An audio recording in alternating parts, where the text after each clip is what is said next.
उत्तानम पार ज्ञानम परम पर ज्ञानम लोकम ज्ञानम नमो दया सब सिद्धानम। इको भी नमस्कारो जिनवर वस्त्र हस्त वर्तमानस्थ संसार सागरो तारे नरम नारिम। अहो अहो श्री सद्गुरु करुणा सिंधु अपार आप मर पर प्रभु करो। अहो अहो उपकार अनंत शुद्धात्मा को नमस्कार। शुद्धात्मा स्वरूप प्राप्ति का लक्ष्य जिनका बन चुका प्रयत्नशील उन सभी साधकों को नमन नमन नमन। प्रभु परमात्मा देवाधिदेव भगवान महावीर स्वामी के शासन में राजस्थान की धरती कोटा शहर दादाबाड़ी में आप हम सब सत्संग और स्वाध्याय के माहौल में सम्मिलित हैं अपने ही चेतन चिदानंद को जागृत करने के लिए। आए दिन अनेक उदाहरण सुनते हैं, अनेक व्यक्ति के व्यक्तित्व की अभिव्यक्ति में अनुमोदना का लाभ लेते हैं। कई व्यक्तियों के जीवन से हमको प्रेरणा भी मिलती है, कई व्यक्तियों के जीवन से हमारे भाव जगत में चिंतन भी उभरता है। कई व्यक्ति हमें ऊंचे उठने की प्रेरणा देते हैं। कुछ एक व्यक्ति ऐसे भी होते हैं जो स्वार्थ और मोह की जिंदगी में स्वयं तो व्यस्त रहते हैं पर हमको भी व्यस्त करते हैं। सब प्रकार के व्यक्ति होते हैं, सब प्रकार का भाव जगत होता है। अपन ने कल देखा कि एक सिंधी समाज का व्यक्ति आयु 80 वर्ष की है और जिसके जीवन में आत्मा का सूर्य ऐसा उदित हुआ है कि सारा जगत उसे अपना लगता है, सारा जगत उसे अपना लगता है और ऐसे शरीर भी अपना नहीं है, ये भी एहसास होता है। और सारे जगत के जीवों के साथ अनंत काल की यात्रा में किसी न किसी रूप में हमारा संबंध बना है। राग का बनो, द्वेष का बनो, ईर्ष्या का बनो, क्रोध का बनो, पर संबंध सब जीवों से बना है। सब जीवों से हमारे संबंध बने अनंत काल की यात्रा में। इसलिए उस व्यक्ति के भाव जगत में आत्मज्ञान का सूर्य ऐसा उदित हो गया कि सारा संसार उन्हें अपना लगता है, सारा संसार उन्हें अपना लगता है, सारे संसार के प्रति आत्मीयता का विस्तार है, सारे संसार के प्रति मंगल कामना है। ऐसा व्यक्तित्व को जब भतीजा और बेटा बोलता है कि हमको अधिकार दे दो दुकान बदलने का, दुकान बिक्री करने का या दुकान का किराया बढ़ने का, तो वो व्यक्ति क्या जवाब देता है? किसको दूं और किससे लूं, किसको दूं और किससे लूं, क्यों लूं और क्यों दूं? ये दो शब्द बहुत महत्वपूर्ण है। इसमें सारे जगत का समावेश हो गया। किससे लूं और किसको दूं? अनंत काल की यात्रा में सब जीवों के साथ संयोग संबंध बना है। हमारे ज्ञानी कहते हैं संसार में ऐसा कोई जीव नहीं है जिसके साथ जीव का राग द्वेष का, हर्ष शोक का, अपने पराये का, संबंधों का संयोग न बनो। भव ममता सभी जीव थी। भव भ्रमण करते हुए सारे जीवों के साथ हमारा संयोग संबंध बना है और हमारे संयोग संबंध को हमने हर गति में जब जो शरीर मिला है उसे अपना माना है। गाय भी अपने आप को मानती है मैं हूँ, गधा भी मानता है मैं अपने आप में मैं हूँ, बिल्ली भी जानती है मैं हूँ, बंदर भी जानता है मैं हूँ, घोड़ा गधा भी जानता है मैं हूँ, चींटी मक्खी मच्छर भी जानता है मैं हूँ। जब जीव जिस शरीर में जाता है उस शरीर की आकृति को मैं भाव से, ममत्व भाव से स्वीकार करता है। जब जीव जिस शरीर में जाता है, आज अपने को मनुष्य का शरीर अपना लग रहा है, गहरा चिंतन का विषय है। आज अपने को मनुष्य शरीर अपना लग रहा है। मनुष्य शरीर की आकृति, लंबाई, चौड़ाई, रंग, रूप जो भी है, उसमें हमारा मैं भाव का ममत्व है और मैं भाव के अनुसार मोह भाव है। ऐसे ही कभी हमारा जीव चिड़िया बनी है तो चिड़िया के शरीर को अपना माना है, बंदर के शरीर को अपना माना है, घोड़े के शरीर को अपना माना है, गधे के शरीर को अपना माना है, बिल्ली के शरीर को भी अपना माना है। जब जीव जिस शरीर में जाता है उस शरीर में मैं भाव का मोह हो जाता है। इसलिए कोई भी जीव जिस शरीर में जाता है उस शरीर को छोड़ना नहीं चाहता है, उस शरीर को छोड़ना नहीं चाहता है, उस शरीर को तकलीफ देना नहीं चाहता है, उस शरीर में बने रहना चाहता है। आप कौन सा अनुभव करते हैं कि थोड़ी भी प्रतिकूलता आती है तो चींटी भी रास्ता बदलती है, बंदर भी रास्ता बदलता है। तकलीफ आती है तो हर जीव अपनी सुरक्षा, अपनी व्यवस्था के लिए मार्ग बदलता है। कौन बदलता है? जीव। क्यों बदलता है? मैं शरीर हूँ, मैं ये शरीर हूँ, मैं ये शरीर हूँ, ऐसी मान्यता जीव की अनंत काल से बनी हुई है।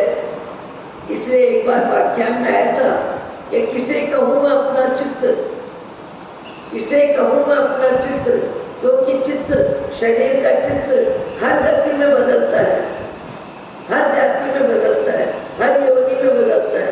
कभी पशु में, कभी पक्षी में, कभी घोड़े में, कभी गधे में। हमारे अनंत चित्र हो चुके हैं। जब जीव जिस शरीर में गया उस शरीर को मैं के रूप में स्वीकार किया, मैं के रूप में स्वीकार किया तो घोड़ा भी जानता है मैं ये हूँ, अपनी आकृति को अपनी मानता है।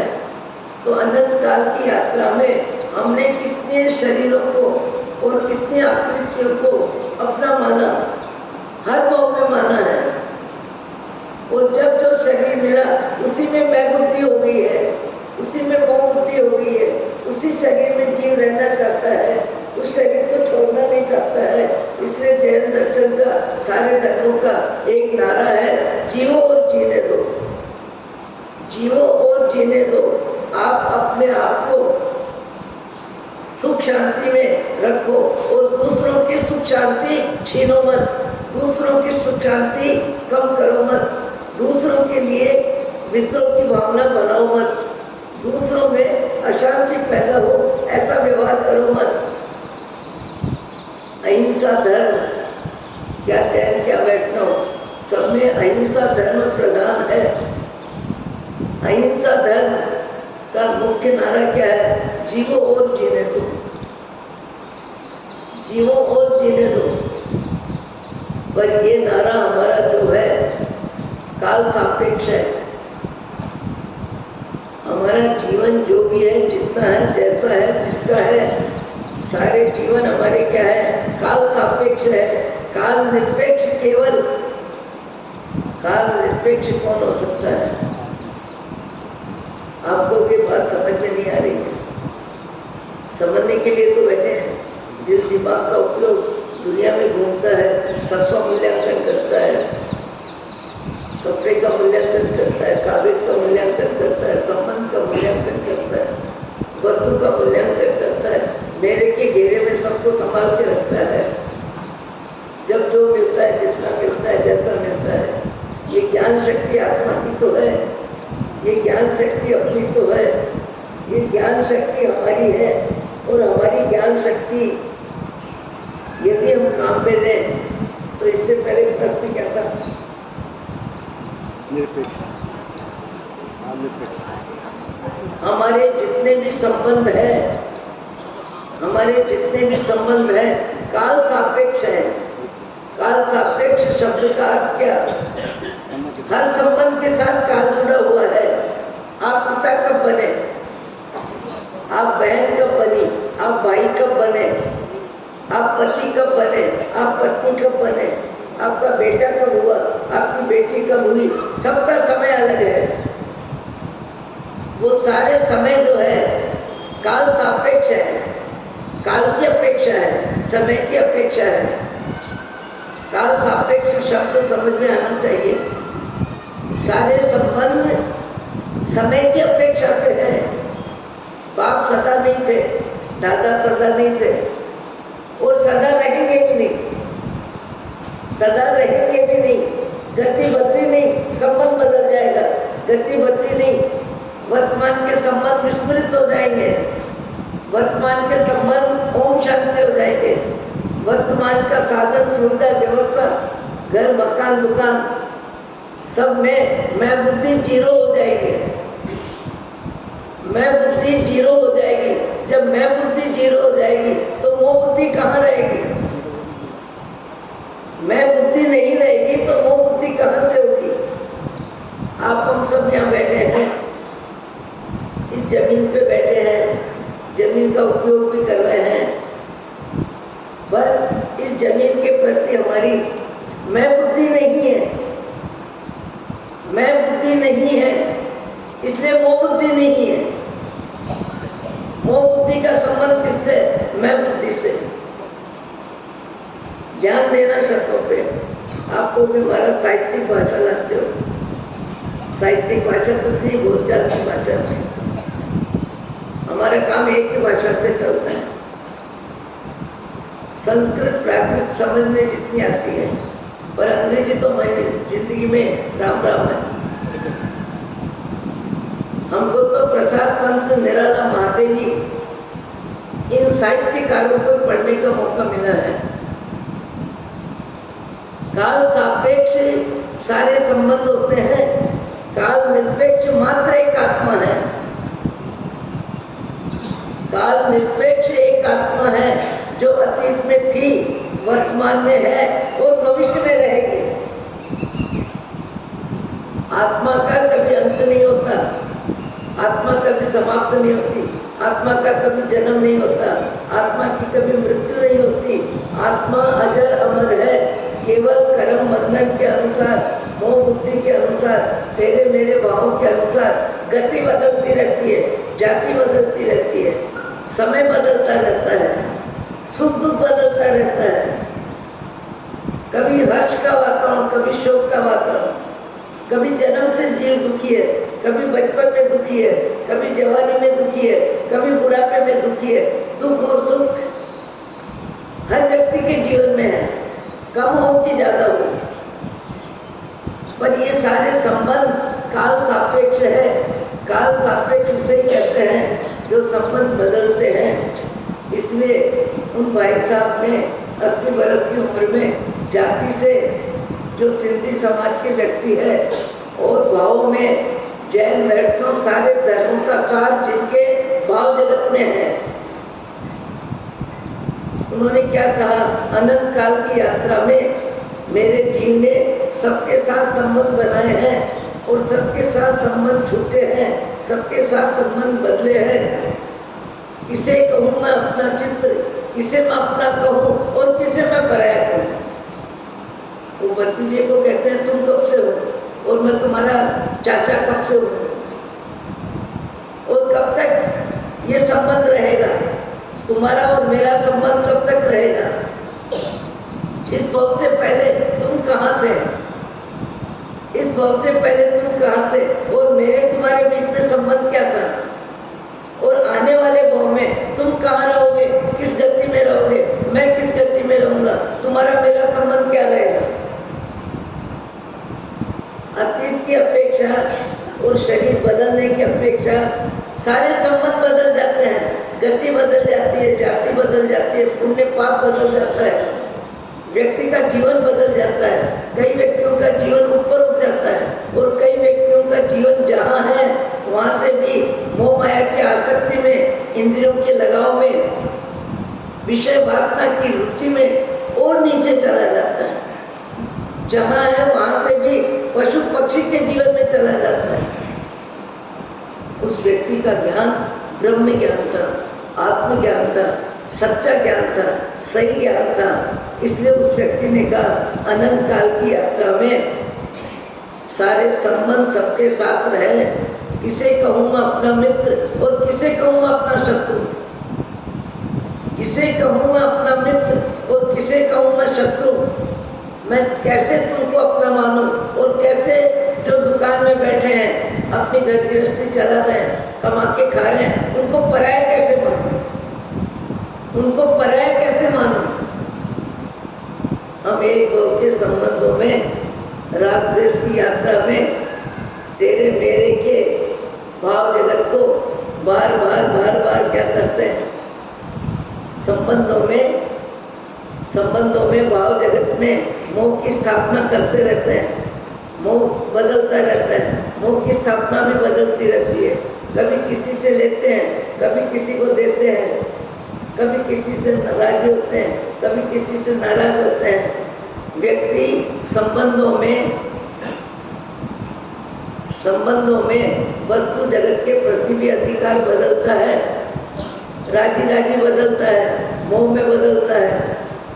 कैसे बदलता है? एक बहन कहती है आपकी 4 चूड़ी जो आप पहनते थे वो आजकल पहनते नहीं हो, कहाँ है? बोले वो तो मैंने अपनी बेटी की शादी में दे दी। तो क्या हुआ?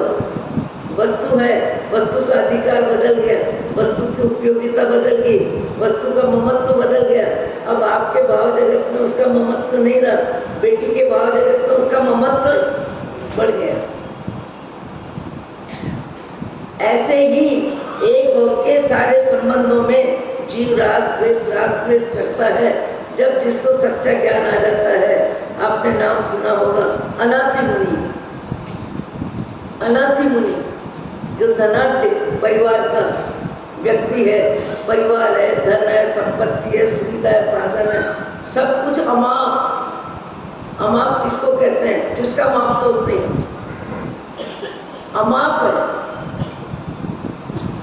अमाप धन है, अमाप सत्ता संपत्ति है, परिवार का मोह है, परिवार का प्रेम है, दाम्पत्य जीवन है, पति पत्नी का जीवन है, सब कुछ लीला लहर है। पर सब कुछ लीला लहर के बीच में एक दिन सिर में दर्द हुआ, और दर्द हुआ तो इतना हुआ कि दर्द कम ही नहीं होता है, दर्द बना है, सिर में दर्द बना है, पूरे शरीर में दर्द नहीं है। दर्द कहाँ है? सिर में। पर सारा दिमाग किसमें लगा है? सिर में। इसलिए कि वो वेदना तकलीफ दे रही है, वेदना सहन नहीं हो रही है, वेदना में मन आकुल व्याकुल हो रहा है। वेदना से कैसे मुक्ति हो, वेदना से कैसे मुक्ति हो, इसमें उसका दिमाग चल रहा है।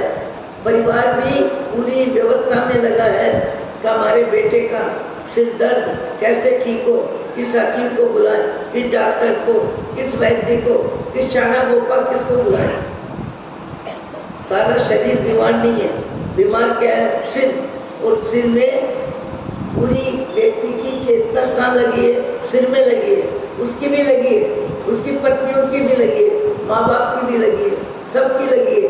पर सबकी लगने के बाद भी सिर दर्द ठीक नहीं हो रहा है। कईयों के निकाचित कर्म का उदय होता है। निकाचित कर्म उसे ही कहते हैं जो बदलता नहीं है, जिसे भोगना ही पड़ता है, जिसका परिवर्तन नहीं होता है। ऐसे कर्मों का बंध करता कौन है? व्यक्ति करता है। और व्यक्ति व्यक्ति से राग द्वेष करके करता है, और व्यक्ति व्यक्ति से जो राग द्वेष करता है, आत्मा राग द्वेष करती है। आत्मा के बिना राग द्वेष नहीं है, आत्मा के स्वभाव में राग द्वेष नहीं है। आत्मा के स्वभाव में राग द्वेष हो तो तीर्थंकर परमात्मा, हेम परमात्मा, रामकृष्ण महावीर को भगवान कैसे मानते हैं? वो राग द्वेष रहित हो गए, राग द्वेष रहित हो गए, हम राग द्वेष रहित हैं। और राग द्वेष हमारा बदलता ही रहता है, बदलता ही रहता है। राग द्वेष बना रहता है, पर व्यक्ति वस्तु में बदलता रहता है। व्यक्ति वस्तु में बदलता रहता है, आप सब जानते हो। पुराने में नया में परिवर्तन होता रहता है। ये परिवर्तन किस में होता है? जीव में होता है। किस निमित्त को लेके होता है? जड़ को लेके होता है, जड़ के संयोग को लेके होता है। पुण्य पाप में निमित्त में व्यक्ति का आसक्ति, व्यक्ति का अहंकार बढ़ जाता है। कभी अपने आप को बड़ा आदमी मानता है, कभी अपने आप को छोटा आदमी मानता है। पाप का उदय तो अपने आप को कर्मचारी मानता है, पुण्य का उदय हो तो अपने को सेठ मानता है। कभी अपने आप को और ऊंचा मानता है, कभी नीचा मानता है। ये मान्यता किसकी है? जीव की है। पर इस मान्यता के पीछे पुण्य पाप का खेल है। ये मान्यता स्थायी नहीं है, सदा नहीं है। स्वस्थ शरीर है, स्वस्थ शरीर है, पर वेदना इतनी आ गई, इतनी आ गई कि वेदना में विकलता है, बेचैनी है, हैरान परेशान है। सातवां वेदनी का उदय, इसलिए कहा जाता है पहला सुख निरोगी काया, पहला सुख निरोगी काया। निरोगी काया किसे मिलती है?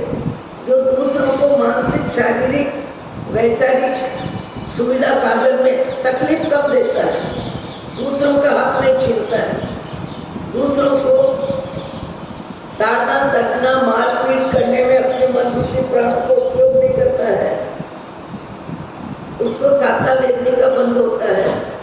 और जो दूसरों को ज्यादा में ज्यादा प्रतिकूलता देता है, मन से, वचन से, काया से, धन को लेके, धरती को लेके, पद को लेके, पैसे को लेके, जिसको भी लेके, जिसके साथ राग द्वेष करता है, वो राग द्वेष उसके जीवन में वापिस फिल्म के रूप में आता है।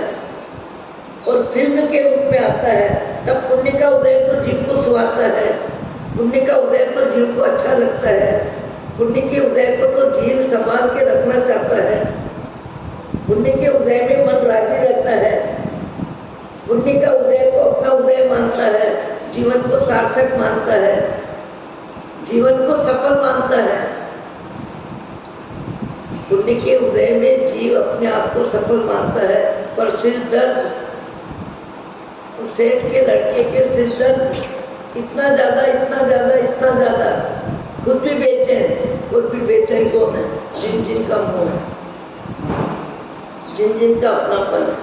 मान लो यहाँ कोई पड़ोस में व्यक्ति कितना भी बीमार है, कितना भी रोगी है, कितना भी तकलीफ में है, पर आपका हमारा संपर्क नहीं है, संबंध नहीं है, परिचय नहीं है, लेन देन नहीं है, मोह की जवाबदारी नहीं है, उसका विचार भी नहीं आता है।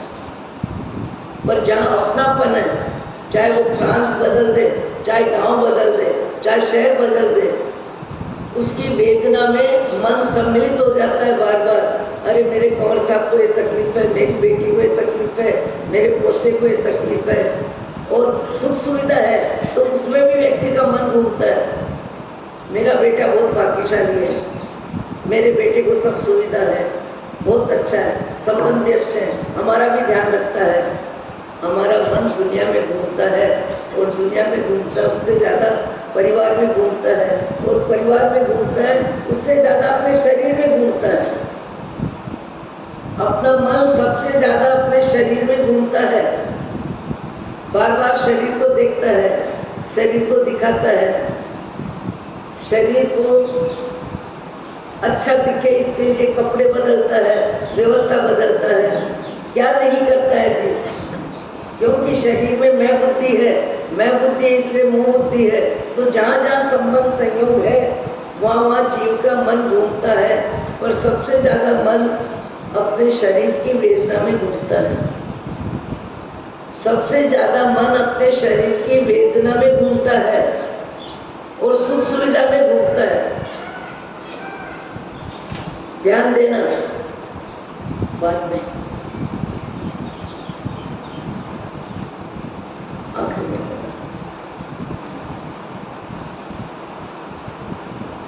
ओम शांति, ओम शांति। कोई बात नहीं, जब भी कर दिया अच्छा है। अच्छा कार्य जब भी हो अच्छा है।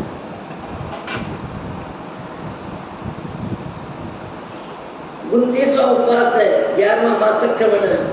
चलते फिरते भगवान की भक्ति तो 4 बजे से प्रतिकोण, 5 बजे से मंदिर, और फिर साधक में भक्ति में हाथ हिलाते हैं।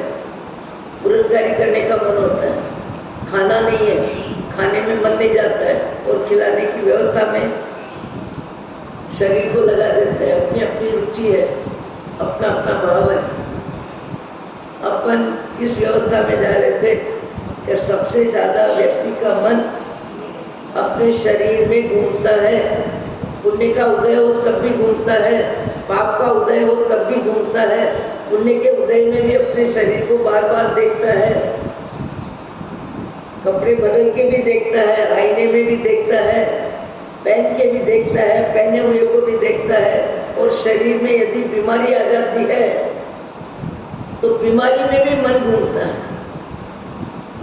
बीमारी में भी मन घूमता है, और बीमारी में मन ज्यादा घूमता है। और बीमारी में मन इतना घूमता है, वो बीमारी बीमारी दिखती है, और इतनी ज्यादा दिखती है कि सब सुख सुविधा व्यवस्था सब अति वेदना में व्यक्ति को व्यस्त लगता है। अधिक खाने की बात कोई करे तब भी चिढ़ जाता है, अधिक साता पूछे तब भी चिढ़ जाता है, कोई बार बार मनवार करे तब भी चिढ़ जाता है, और कोई नहीं पूछे तब भी हैरान हो जाता है। जरूरत से ज्यादा मनोहार हो तब भी हैरान, और जरूरत जितनी व्यवस्था में कोई दिल दिमाग नहीं लगाए तो भी हैरान। ये मनुष्य का मन है। पर शरीर मैं हूँ, इसलिए मोह बुद्धि से शरीर से संबंधित विचार चलते रहते हैं, चलते रहते हैं। फिर शरीर से संबंधित जो व्यक्ति है, शरीर से संबंधित जो व्यक्ति है, उनमें हमारा मन घूमता है। फिर शरीर से संबंधित जड़ जगत में परिग्रह है, उसमें मन घूमता है। मन घूम के कहाँ घूमता है? मन स्थिर नहीं रहता आत्मा में, मन घूमता रहता है। कहाँ घूमता है? मेरे के घेरे में घूमता है। मेरे का घेरा जिसके पास है, जितना है, जहाँ है। अब यहाँ इतने व्यक्ति बैठे हैं और कोई का फोन आ जाए कि आप जल्दी आ जाओ, आपके व्यापार में ये परेशानी आ गई है, सत्संग जाए हवा खाए, आधा मिनट लगेगा व्यक्ति को उठ के जाने में, चुपचाप चला जाएगा, क्योंकि उसका मन घूम गया। कहाँ घूम गया? मेरे के घेरे में।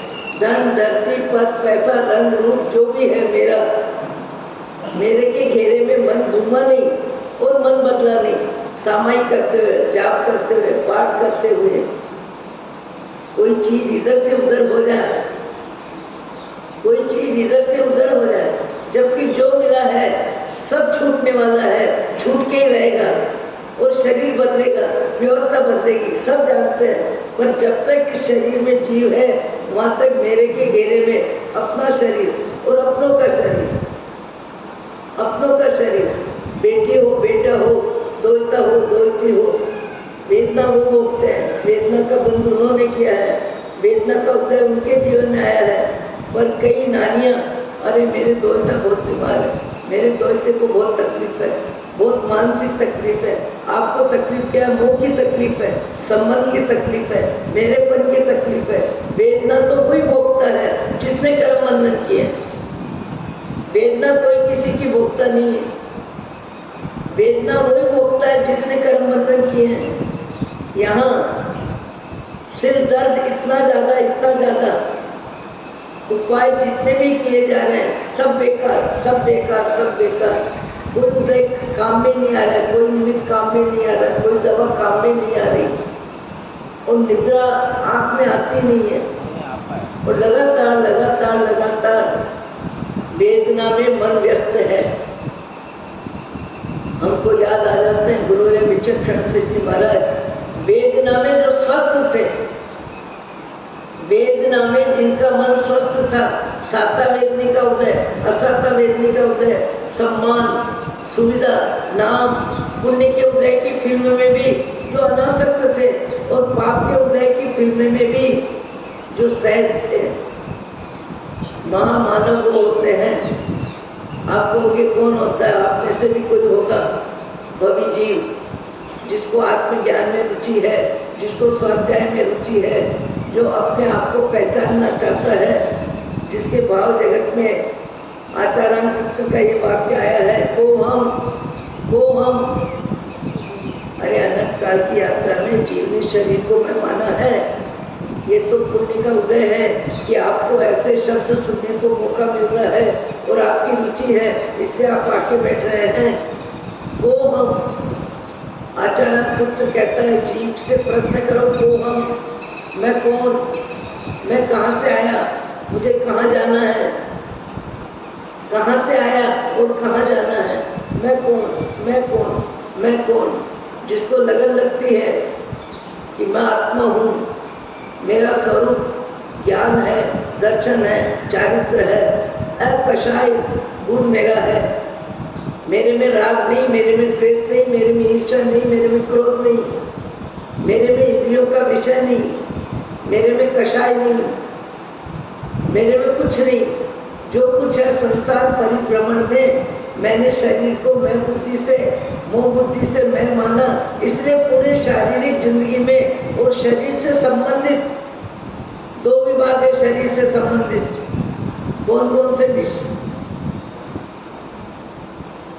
दो संबंध है, जड़ और चेतन, जड़ परिग्रह और चेतन परिग्रह। चेतन परिग्रह में परिवार आएगा और जड़ परिग्रह में धन, धान्य, क्षेत्र, वस्तु, हिरण्य, स्वर्ण, चांदी, सोना, हीरा, माणक, मोती, मकान, दुकान। ये कौन सा परिग्रह? जड़ परिग्रह। इसको क्या कहोगे? जड़ परिग्रह। चेतन जड़ परिग्रह का पुजारी है, लिख लो। जड़ परिग्रह के आधार पर व्यक्ति अपने आप को बड़ा मानता है, इसके आधार पर अपने आप को छोटा मानता है, इसके आधार पे अपने आप को शरीर के रंग रूप के आधार पे सब विचार जितने भी हैं सब जड़ पुण्य कर्म के उदय की फिल्म है और पाप कर्म के उदय की भी फिल्म होती है। ज्ञानी को पुण्य और पाप दोनों में समत्व आता है। आपको ये संभव है क्या? अरे असंभव बात कौन करेगा? महापुरुष जो भी हो गए हैं, जिन्होंने उस स्थिति को प्राप्त किया है और जगत को उपदेश दिया है, भगवान महावीर, 24 तीर्थंकर, गणधर, जम्बूदीप, रामकृष्ण महावीर, जितने भी आत्मा के ज्ञान को प्राप्त करके परमात्मा स्थिति को प्राप्त कर ली, उन्होंने सच्चा ज्ञान दिया है। पर सच्चा ज्ञान किसी को अच्छा नहीं लगता है। अच्छा इसलिए नहीं लगता है, वो मिथ्या ज्ञान से प्रभावित है। उसकी शरीर में मैं बुद्धि है, शरीर में हूँ ऐसी मान्यता है। आपको कि महाराज ये बात सुनते सुनते थक गए, तो अनंत काल में शरीर बदलते बदलते नहीं थके, शरीर बदलते बदलते नहीं थके, एक ही जिंदगी में रोते हंसते नहीं थके, पुण्य पाप का खेल देखते नहीं हंसे। कब कौन राजी होता है, कब नाराज होता है, किसको मनाते हो, किसको अंगूठा बताते हो, किससे हाथ मिलाते हो, किससे राजी होते हो, किससे नाराज होते हो। एक जिंदगी में भी ये नाटक कम चलता है क्या? एक जिंदगी में भी ये नाटक कम चलता है क्या? किसी से पूछने की जरूरत नहीं, अपने मन से पूछो, किसको ज्यादा चाहते हो, किसको कम चाहते हो, किसके साथ औपचारिक संबंध है, किसके साथ व्यवहारिक संबंध है। हाथ मिलाते हो केवल औपचारिकता से और किसी से हाथ नहीं मिलाते हो तो भी मन हरा हो जाता है। ये अपने अपने संबंध है और अपने संबंधों में जीवाराम राग द्वेष की यात्रा जिंदगी भर करता है। पर हर जिंदगी बदलती है, हर जिंदगी बदलती है। इसीलिए उस व्यक्ति ने, इस व्यक्ति ने, सिंधी समाज के व्यक्ति जाति है पर उसमें आत्मा का ज्ञान इतना है, सारा विश्व मेरा है और सारे विश्व में मैं हूँ। तेरे मेरे का घेरा जिनके भाव जगत में कट हो गया, उन्होंने क्या कहा? इस भाव में तुम मेरे बेटे हो, भतीजे हो। इस भाव से पहले क्या थे तुम? मैं कहाँ था, तुम कहाँ थे, तुम्हारे मेरे संबंध क्या था? तो जो दुकानदारी लेके बैठा है, कमा के रोटी खा रहा है, वो भी मेरा है, तुम भी मेरे हो। और वैसे कोई भी मेरा नहीं है। किससे राग करूं और किससे द्वेष करूं, किसको लूं और किसको दूं, किससे लेना और किसको देना। माँ मानव संसार में ही होते हैं और महामानव होते हैं, उनके जीवन में वो दिन भी आता है। कौन सा दिन आता है? अपूर अवसर एवो क्यारे आवशे, क्यारे थईशु भायांतर निर्ग्रंथ जो सर्व संबंधनु बंधन तीक्षण छेदिने विचरशु कब महत्व पुरुष ने पंथ जो। ऐसे भी संसार में बिरले जीव होते हैं। सिर दर्द मिटता नहीं है, परिवार परेशान है, खुद परेशान है, असाध्य वेदनी का उदय। उदय कब आता है? जब बंद होता है। बंद कौन करता है? स्वयं जीव करता है। किसी भी निमित्त से करो, कर्म का बंधन जीव करता है, जड़ नहीं करता है, शरीर नहीं करता है, मकान नहीं करता है, कर्म का बंधन दुकान नहीं करती है, सामान नहीं करता है। कितनी भी दुकान सजी हुई है, लाखों का सामान है, सामान न राग करता है न द्वेष करता है। दुकान है, इससे ज्यादा वो दिखती है, वो किसी को देखती नहीं है। देखने वाला चेतन बैठा है मालिक की जगह, कोई राग द्वेष करता है, कोई तेरा मेरा करता है, कोई नफा नुकसान की बात करता है। जड़ में राग द्वेष नहीं है। यदि राग द्वेष हो तो 60-70 वर्ष जिंदगी में जिनके साथ जीता है, हंसता है, बोलता है, खाता है, पीता है, कमाता है, तेरा मेरा व्यवहार करता है, वो अर्थी पे उठता है। अर्थी पे उठता है। शरीर चौका क्यों रहता है? शरीर में कोई फर्क नहीं। 3 मिनट पहले था और 3 मिनट के बाद 8 फैल हो गया। उसके शरीर में कोई परिवर्तन नहीं है। आँख, नाक, कान सब चौके क्यों है? उसके बाद राग कहाँ गया उसका? द्वेष कहाँ गया? ममत्व कहाँ गया? 60-70 वर्ष जिनके साथ जी रहा था, वो अर्थी पे उठ के जा रहा है। और अर्थी पे उठ के जा रहा है, न हंस रहा है, न रो रहा है, न शोक कर रहा है, न रोने वालों के प्रति कोई संवेदना है, कुछ भी नहीं है। क्यों नहीं है? क्यों नहीं है? चेतन चिदानंद ज्ञानवान आत्मा जो मोह में, माया में, हंसने बोलने में, राग द्वेष करने में, स्वभाव नहीं पर विभाव में, वो जीव के ही पुरुषार्थ का रिजल्ट था। अब जीव नहीं है, जड़ है। जड़ किससे राग भी नहीं करता, जड़ किससे द्वेष भी नहीं करता। जड़ कभी राग द्वेष नहीं करता। ये पंडाल आपका किससे राग कर रहा है, किससे द्वेष कर रहा है? ये जमीन किससे राग द्वेष कर रही है? ये कपड़ा किससे राग द्वेष कर रहा है? मेरा मानने वाला राग द्वेष कर रहा है। कपड़े में न राग है न द्वेष है। भले आप 4 हीरे की चूड़ी, मैंने कल ही एक बहन को कहा, आप हीरे की चूड़ी पहन के बैठे हो, आपको कीमत मालूम है, आप अपने आप को बड़े आदमी मान रहे हो, आप इसके आधार पे अपना परिचय दे रहे हो। घर में क्यों पहन के बैठे? यहाँ आए तो क्यों बैठे? यहाँ क्या है तो क्यों पहने? मैं घर में तो नहीं पहनती हूँ, तो यहाँ क्यों पहनती? घर में नहीं पहनते हो, अच्छे कपड़े घर में नहीं पहनते हो, जेवर घर में नहीं पहनते हो, तो यहाँ पहन के क्यों आए? यहाँ जरूरत क्या पड़ी पहनने की? अपने परिचय को पुण्य के उदय की फिल्म में के बताने के लिए कि मेरे पास इतना है, ऐसा है, वैसा है। पर कब से है, कब तक है? कब से है और कब तक है? कब तक है? कोई हाथ ऊंचा करो, कब तक है? कब तक रहोगे इस परिवार में? कब तक रहोगे इस शरीर में? कब तक रहोगे धन में? कब तक रहोगे धरती में? कब तक मेरे का घेरा मनुष्य भाव में रहेगा? बताओ। मेरे का घेरा है, पर कब तक? अनाथी मुनि शब्द जिसने दिया, उसने अनाथी मुनि शब्द इसीलिए दिया कि मेरा संसार में कोई नाथ नहीं। मेरी शरीर की, सिर की पीड़ा को ठीक करने में मेरे माँ बाप, मेरी पत्नी, मेरे बच्चे, मेरा परिवार, मेरा समाज सब चाहता है। पर उसके बाद भी कोई ऐसा वैद्य डॉक्टर जो असाता बेटी का उदय ठीक करे, ठीक नहीं हुआ, नहीं हुआ। और उन्होंने तत्काल भगवान से प्रार्थना करी, हे परमात्मा, मैंने संसार देख लिया, संसार की मोह माया देख ली, सब झूठी है, सब घड़ी भर का मेला है, कोई किसी का नहीं है। मैं आपके चरणों में सवेरे उठ के आता हूँ और सारे संसार को राम राम करूँगा, केवल अपने में आराम करने के लिए आपकी शरणागति लूँगा। यदि मेरा सिर दर्द ठीक हो जाए, योग संयोग बनना था बना, और सिर दर्द ठीक हो गया, और सिर दर्द ठीक होने के बाद वो व्यक्ति सीधा जंगल में चला गया और सब हाथ जोड़ के कहने लगे अब नींद ले लो, अब तबीयत ठीक हो गई, अब थोड़ा नाश्ता कर लो, अब दवा ले लो, अब पानी ले लो। सब कुछ खुश हो गए कि सिर दर्द ठीक हो गया। मोह के संबंध जहाँ जहाँ जितने जितने हैं सब राजी हो गए, पर सबके राजी होने पर भी जिसका सिर दर्द ठीक हुआ उसको कोई फर्क नहीं पड़ा, उसको कोई फर्क नहीं पड़ा। और वो कहने लगा सबको राम राम, अब मैं जाता हूँ अपने में आराम करने के लिए, सबको राम राम। अब मुझे किसी का मोह, किसी की माया, किसी का अपनत्व, किसी का ममत्व, पुण्य पाप की फिल्म मुझे कुछ नहीं चाहिए, मैं परमात्मा की चरण में जाता हूँ।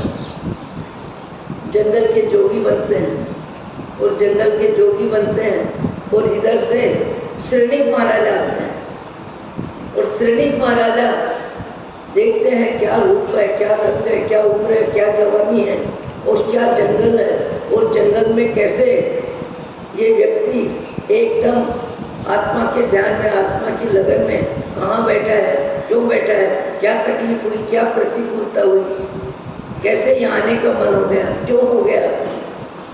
हजार तरह के विचार आते हैं और विचार आने के बाद अनाथी मुनि जहाँ बैठे हैं वहाँ पहुँच जाता है राजा श्रेणिक और कहते हैं इस उम्र में, इस शरीर से, इस यौवन में, इस सुंदरता में, इस आकर्षक तुम्हारे जीवन में तुम यहाँ जंगल में क्यों आ गए। यदि आपको सार संभाल करने वाला कोई नहीं है, आपको सहयोग देने वाला नहीं है, साथ देने वाला नहीं है, मैं आपके जीवन की पूरी जवाबदारी लेता हूँ। सब साधन मिलेंगे, सब सुविधा मिलेगी, सब व्यवस्था मिलेगी, तुम मेरे साथ चलो। इस जंगल में बैठने की तुम्हारी उम्र नहीं है, मैं तुम्हारा नाथ बनता हूँ यदि तुम अनाथ हो तो। उस समय आप सदा व्याख्यान सुनते हो, व्याख्यान गले कब उतरेगा ये अपने आप से प्रश्न करना, मैं भी करूँ, आप भी करना। श्रेणिक महाराजा को अनाथ मुनि ने कहा आप क्या मेरे नाथ बनोगे, स्वयं अनाथ हो, मेरे क्या नाथ बनोगे, स्वयं अनाथ हो। मृत्यु में जाना ही है, शरीर बदलना ही है, व्यवस्था बदलनी है, ये रंग रूप भी बदलेगा, ये राज के साई भी ठाट बाट पुण्य के उदय की फिल्म बदलने वाली है। बदलने वाली फिल्म में ये ममत्व भाव की अभिव्यक्ति कि मैं तुम्हारा नाथ बनूं, अरे तुम स्वयं अनाथ हो, क्या मेरे नाथ बनते हो, स्वयं अनाथ हो। व्यक्ति को पुण्य कर्म के उदय की फिल्म में कितनी आसक्ति होती है, कितना ममत्व होता है, कितना अहम होता है, और जब आत्मज्ञान की तरफ व्यक्ति का मन चला जाता है, पुण्य का उदय भी रहता है, पाप का उदय भी रहता है, सब प्रकार की फिल्म रहती है, पर फिल्म के रूप में देखता है वो, फिल्म को फिल्म के रूप में देखता है। जैसे पिक्चर हॉल में देख के व्यक्ति पिक्चर देखता है, वैसे अपने जीवन को भी पिक्चर के रूप में देखता है और पुण्य पाप की फिल्म को ज्ञाता दृष्टा भाव से, सहजता से, राग द्वेष किए बिना जीवन जीता है और जीवन को ऊपर उठाता है और अपने पुण्य के उदय की फिल्म को सबके लिए ज्यादा में ज्यादा उपयोगी बनाने का भाव होता है। सब में देखूं श्री भगवान, सब में देखूं श्री भगवान, ऐसा भाव जगत जिनका होता है वो पुण्य की फिल्म और पाप की फिल्म दोनों में समत्व होता है। पाप के उदय की फिल्म कैंसर रोग में एक क्षण भर के लिए विचक्षण श्री महाराज ने दादा गुरु भगवान को ये नहीं कहा मुझे ठीक कर दो, मुझे फिल्म नहीं बदलना है, मुझे फिल्म को समता से सहन करना है, फिल्म को समाप्त करना है, फिल्म को दबाना नहीं है। दवा क्या करती है, रोगी को दवा ठीक कर देती है कुछ समय के लिए, रोग को दबा देती है, मुझे फिल्म नहीं बदलना है, फिल्म में ज्ञाता दृष्टा भाव से जीना है। ज्ञाता दृष्टा भाव से मुझे फिल्म देखना है। फिल्म हाल में बैठ के पगले क्या हंसना क्या रोना, यह भी देखा वह भी देख। ज्ञानी पुण्य पाप की फिल्म को ज्ञाता दृष्टा भाव से देखते हैं और ऐसे भाव से देखते हैं जिस भाव की कल्पना भी हर व्यक्ति नहीं कर सकता, विचार भी नहीं कर सकता। उसके लिए भी उसकी पात्रता चाहिए, उसके भाव की निर्मलता चाहिए, कषाय मंद चाहिए, वेद विज्ञान चाहिए, तत्व ज्ञान चाहिए। और वो लाभ मनुष्य भाव में आपको मेरे को सबको मिल सकता है, पर मिले कब? रुचि हो, संस्कार बदलने की बात हो, मोह माया कम करने की बात हो, चमड़े को ही मेरा मानना, चमड़े में खेलना, चमड़े में कूदना, चमड़े को ही पहनना और चमड़े में राजी नाराज होने का नाटक करते रहना। पूरी जिंदगी व्यक्ति की इसी में जाती है। कभी पहन के राजी होता है, कभी दो व्यक्तियों के बीच में खेल के राजी होता है, कभी पैसा देख के राजी होता है, कभी नुकसान में जाके दुखी होता है और कभी लाभ में जाके सुखी होता है। ये पुण्य पाप लाभ सब हर गति में बदलता है, हर जाति में बदलता है। श्रीनिक महाराजा चौंक गए, अरे मैं इतना बड़ा साम्राज्य का राजा हूँ और ये बैठा हुआ व्यक्ति मुझे कहता है क्या मेरे नाथ बनोगे? स्वयं अनाथ हो। क्या तुमने मृत्यु को जीत लिया? क्या तुम शाश्वत जीवन जी लोगे? क्या तुम्हारा धन व्यक्ति तुमको मृत्यु से बचा लेगा, पाप के उदय से बचा लेगा? हे राजा, तुम्हारे पास जो है वो सब मेरे पास भी था, जो तुम्हारे पास है वो सब मेरे पास भी था और मेरा भी परिवार था। मुझे चाहने वाले थे, मेरे रोग में आंसू बहाने वाले थे, मेरी मदद करने वाले थे, मेरे लिए रात भर जगने वाले थे, पर उसके बाद भी मेरा रोग ठीक नहीं हुआ। तब मुझे लगा मेरा नाथ परमात्मा के अलावा कोई नहीं, मैं यहाँ हूँ अनाथ। जो आप अपने आप को राजा मान रहे हो और राजा मान के मुझे सहयोग देने की बात कर रहे हो कि मैं तुम्हारा नाथ बनूं, तुम क्या मेरे नाथ बनोगे? स्वयं अनाथ हो। ये पुण्य पाप की फिल्म है और पुण्य के फिल्म में इतरा रहे हो और अपने आप को राजा मान रहे हो। राजा कब से हो और कब तक रहोगे? राजा कब से हो और कब तक रहोगे? शरीर बदलने के बाद सारी फिल्म बदलती है। मेरा ही जीव यदि गाय के शरीर में जाएगा तो गाय के शरीर को ही मैं मानेगा, फिर गाय का चोपटा मेरा शरीर होगा, वही मेरी पहचान होगी, उसी में मेरा राग द्वेष होगा और सब कुछ बदल जाएगा। यहाँ रोटी भी खाने में व्यक्ति अच्छा बुरा करता है, रोटी खाने में भी व्यक्ति अच्छा बुरा करता है। ये क्या सब्जी है, ये क्या मीठा है, ये क्या नमकीन है, ये क्या अच्छा है, ये क्या बुरा है, ये क्या बना, रोज रोज क्या एक सब्जी बना देते हो? तब जीवाराम को कहना चाहिए इतना मत, ये पुण्य कर्म के उदय की फिल्म है, इसलिए मन के अनुकूल सारी व्यवस्था मिल रही है। पाप की फिल्म में जाएगा तो पशु गति में घास खाएगा, घास रोते रोते नहीं, उस घास में मन राजी रहेगा। कपड़े नहीं मिलेंगे, कमरा नहीं मिलेगा, नहाने की जगह नहीं मिलेगी, सोने की जगह नहीं मिलेगी, कपड़े रखने की जगह नहीं मिलेगी। उस फिल्म को भी जीव स्वीकार करता है और उस फिल्म में भी जीव रहना चाहता है। जब जो शरीर मिलता है उसी शरीर में जीव की मैं बुद्धि हो जाती है। सारे संयोग संबंध काल सापेक्ष है, काल निरपेक्ष कोई नहीं है। भगवान आपको मुझको सद्बुद्धि दे। काल निरपेक्ष एक मेरी आत्मा है, उस आत्मा को जाने, उस आत्मा को पहचाने, फिर दुनिया में रहो। दुनिया में आप रहोगे, दुनिया आप में नहीं रहेगी। दुनिया के लिए आपका मंगल भाव होगा, दुनिया के लिए आपके साधन होंगे, दुनिया के लिए आपकी सुविधा होगी और मैंने किसी के लिए कुछ किया, ये अहम सदा सदा के लिए विदा हो जाएगा। अहो अहो श्री सद्गुरु करुणा सिंधु अपार, आपावर पर प्रभु करो अहो अहो प्रकार। जय स्वरूप समझाविन